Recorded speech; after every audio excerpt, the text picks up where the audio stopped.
Si vous souhaitez être à la une du meilleur de l'actualité camerounaise, alors vous êtes au bon endroit. L'information de qualité vous est proposée sur votre nouvelle chaîne YouTube, Média d'Afrique TV. Eh bien, mesdames et messieurs, une fois de plus bienvenue pour cette nouvelle analyse vidéo. Pour vous qui êtes nouveaux, retenez que nous sommes une équipe d'experts analystes, spécialisés dans les affaires politiques, dont l'objectif majeur est de vous informer en continu des faits et gestes, politiques, économiques et sportifs qui fait rage au quotidien. Bien sûr, il suffit de vous abonner et d'activer la petite cloche pour rester toujours à l'écoute de la une. À noter aussi que vos commentaires sont toujours les bienvenus. Bonjour à tous et bienvenue sur Média d'Afrique TV.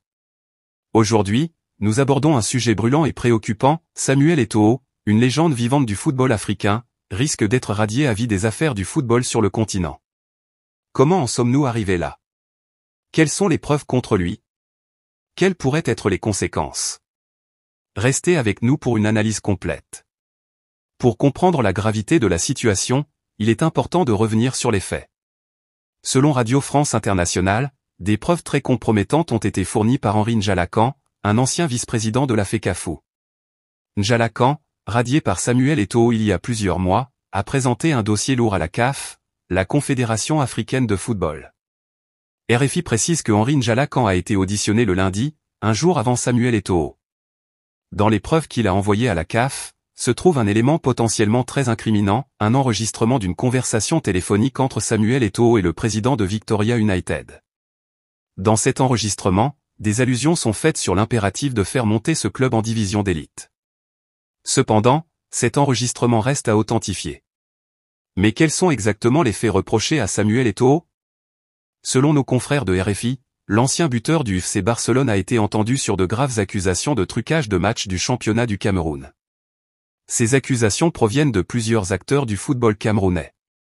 Samuel Eto'o, désormais président de la Fédération camerounaise de football, est soupçonné d'avoir influencé des résultats pour favoriser certains clubs. Si ces accusations sont avérées, cela pourrait conduire à des sanctions extrêmement sévères, y compris une radiation à vie des affaires du football. La nouvelle a évidemment suscité de nombreuses réactions.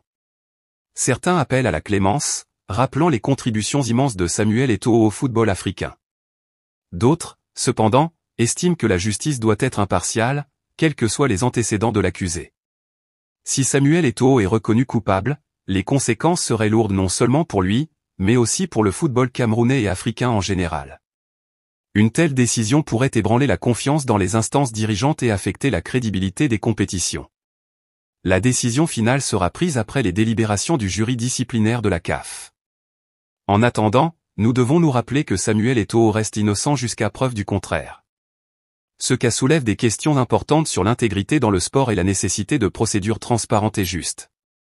Merci d'avoir suivi cette analyse sur Média d'Afrique TV. N'oubliez pas de liker, de vous abonner à notre chaîne, et de laisser vos commentaires. Quelles sont vos opinions sur cette affaire? Pensez-vous que Samuel Eto'o mérite de la clémence ou que la justice doit suivre son cours sans exception? Partagez vos pensées avec nous. À très bientôt pour de nouvelles analyses sur Média d'Afrique TV.